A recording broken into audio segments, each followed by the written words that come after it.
बैजंती माला film industry का वो मशहूर हस्ती जिस पर दूसरे का घर फोड़कर उसके पति से शादी करने का आरोप लगा था।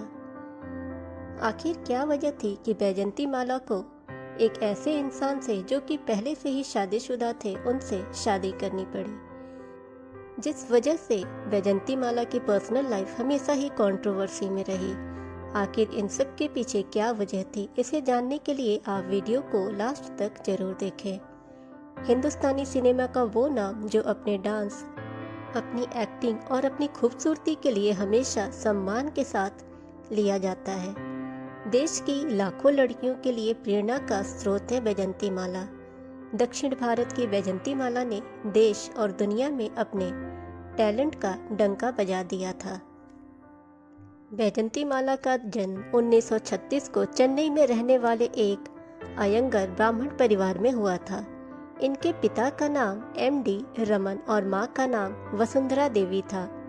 इनकी मां भी अपने जमाने की दिग्गज अदाकारा और नृत्यांगना रह चुकी हैं। 40 की दशक में तमिल फिल्म इंडस्ट्री में बैजंती माला की मां वसुंधरा देवी का बड़ा नाम था। हालांकि बैजंती माला की मां एक अभिनेत्री थीं और अक्सर व्यस्त रहती थीं, तो बैजंती माला की परवरिश उनकी नानी यादुगिरी देवी ने की थी। नानी ने बैजंती माला को छोटी उम्र से डिसिप्लिन से जीवन जीना सिखाया था। नानी चाहती थी कि बैजंती माला को अच्छी तरह से नृत्य सिखाया जाए। बैजंती माला की कमर सीधी रहे, इसके लिए उनकी नानी उन्हें बिस्तर की जगह हमेशा एक चटाई पर सुलाया करती थी। छोटी उम्र से ही बैजंती माला की नृत्य शिक्षा शुरू कर दी गई ताकि आगे चलकर बैजंती माला एक बहुत टैलेंटेड डांसर बने। स्कूली पढ़ाई के साथ साथ बैजंती माला भरतनाट्यम की शिक्षा भी ले रही थीं। बैजंती माला महज 4 साल की ही थीं जब साल 1940 में उनके माता पिता के साथ वो इटली की राजधानी रोम गईं और वहाँ सर्वोच्च ईसाई धर्मगुरु पोप के सामने उन्होंने भरतनाट्यम की एक प्रस्तुति दी थी। 15 साल की उम्र तक बैजंती माला भरतनाट्यम में पारंगत हो चुकी थी। भरतनाट्यम के अलावा कर्नाटकीय संगीत भी बैजंती माला को बहुत अच्छे से आती थी।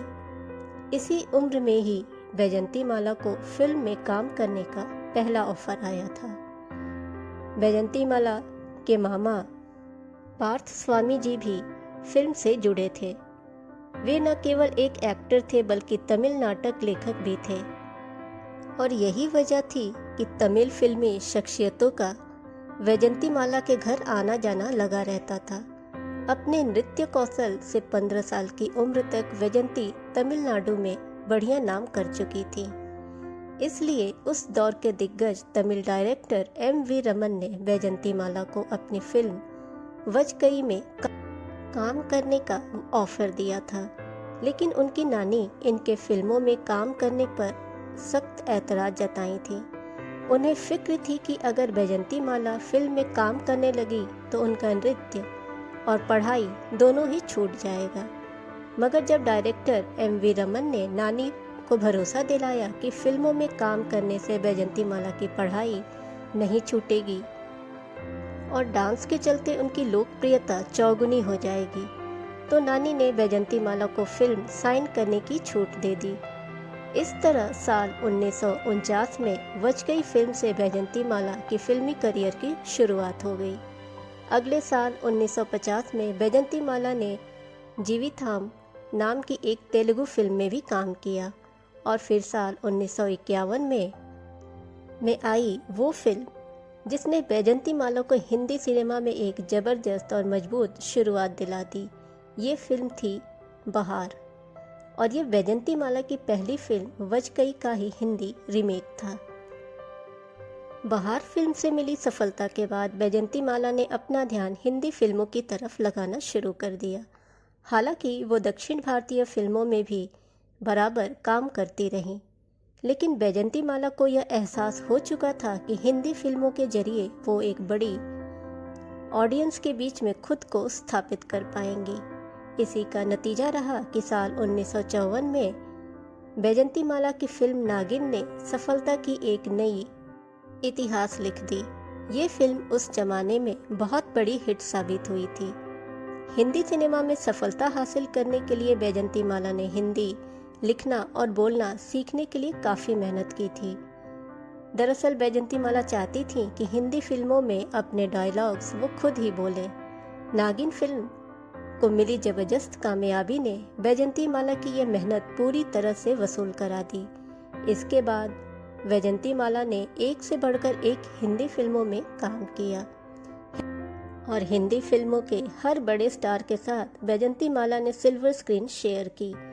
दिलीप कुमार और राज कपूर जैसे सितारों के संग इनकी जोड़ी खूब पसंद की गई थी। दोनों के साथ इनके अफेयर की खबरें भी खूब उड़ी, लेकिन सालों बाद अपनी किताब बॉन्डिंग ए मेमोयर के जरिए बैजंती माला ने उन खबरों को कोरी बकवास और मीडिया का पब्लिसिटी स्टंट बताया। न केवल एक्टिंग बल्कि डांस के जरिए भी ये लोगों का दिल हमेशा जीता करती थी। और केवल शास्त्रीय नृत्य ही नहीं, वेस्टर्न डांस में भी बैजंती माला बेहद ही माहिर थी। और साल 1957 में आई फिल्म आशा में इन्होंने वेस्टर्न डांस करके लोगों को चौंका दिया था। इस फिल्म में किशोर कुमार संग उनकी कॉमिक केमिस्ट्री भी दर्शकों को बहुत ही पसंद आई थी। बैजंती माला के करियर में 1955 में आई देवदास फिल्म का भी बहुत महत्व है, क्योंकि इस फिल्म से लोगों को पता चला कि बैजंती माला न केवल एक बढ़िया डांसर हैं बल्कि एक उम्दा अदाकारा भी हैं। इस फिल्म में दिलीप कुमार देवदास बने थे और बैजंती माला ने चंद्रमुखी का किरदार निभाया था। चंद्रमुखी के किरदार को खूबसूरती से जीने के लिए बैजंती माला को film fair best supporting actress का भी अवार्ड दिया गया था, लेकिन बैजंती माला ने ये कहकर उस अवार्ड को ठुकरा दिया था कि देवदास की जिंदगी में चंद्रमुखी की बड़ी अहमियत है, वो कोई सपोर्टिंग किरदार नहीं है, मैं बेस्ट एक्ट्रेस के अवार्ड को ही स्वीकार करूंगी।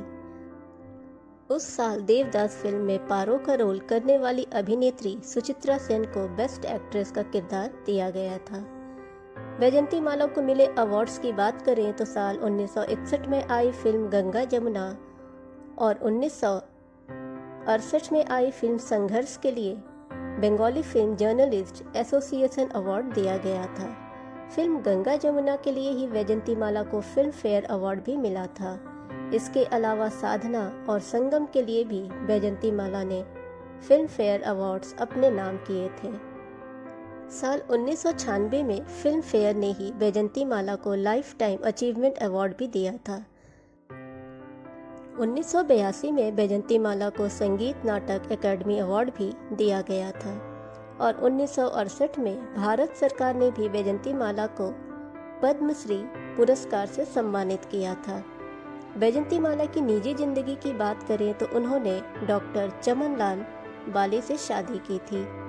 चमनलाल बाली राज कपूर के पर्सनल फिजिशियन थे और पहले से शादीशुदा थे। पहली शादी से उन्हें 3 बेटे थे। बैजंती माला और चमनलाल की मुलाकात का किस्सा भी बहुत ही दिलचस्प है। एक बार बैजंती माला कश्मीर में डल झील पर किसी फिल्म की शूटिंग कर रही थी।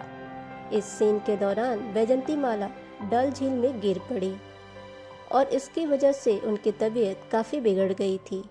वो काफ़ी दिन तक बीमार पड़ गई थी। उन्हें तत्काल मुंबई लाया गया। इत्तेफाक से बैजंती माला का इलाज डॉक्टर चमनलाल बाली ही कर रहे थे। इलाज के दौरान बैजंती माला और डॉक्टर चमनलाल बाली की दोस्ती हुई और फिर दोस्ती प्यार में बदल गई। इनके प्यार का किस्सा भी किसी फिल्म की लव स्टोरी से कम नहीं था। डॉक्टर चमनलाल ने अपनी पहली पत्नी को तलाक दे दिया और फिर बैजंती माला व डॉक्टर चमनलाल बाली ने शादी कर ली। इस तरह बैजंती माला बन गई बैजंती माला बाली। बैजंती माला का एक बेटा है जिसका नाम है सुचिंद्रा बाली और वो भी एक एक्टर है।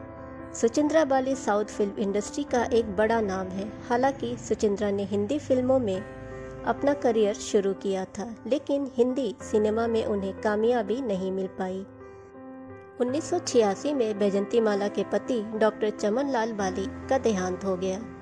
बैजंती माला ने पॉलिटिक्स में भी काफ़ी नाम कमाया था, पंडित जवाहरलाल नेहरू से भी बैजंती माला की बहुत अच्छी जान पहचान थी। इसके बाद इंदिरा गांधी से भी बैजंती माला के संबंध बेहद ही मधुर रहे।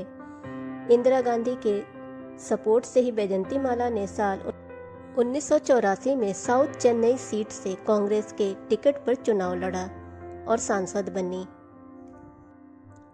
1993 में कांग्रेस ने बैजंती माला को राज्यसभा भेजा, लेकिन 1999 में बैजंती माला का कांग्रेस से मोह भंग हो गया और उन्होंने कांग्रेस से इस्तीफा देकर भाजपा की सदस्यता ले ली।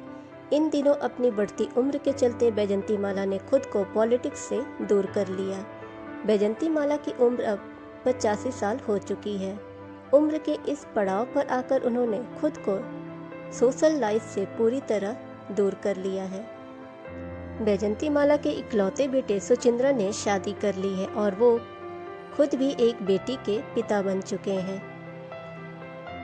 बैजंती माला ने भारतीय सिनेमा जगत में अपना जो योगदान दिया है उसके लिए फिल्म इंडस्ट्री आज भी उन्हें सैल्यूट करती है।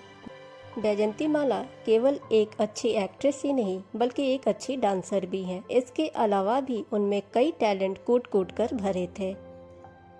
फ्रेंड्स, आप कमेंट में ज़रूर बताएं कि आपको बैजंती माला जी की कौन सी मूवी सबसे अच्छी लगी।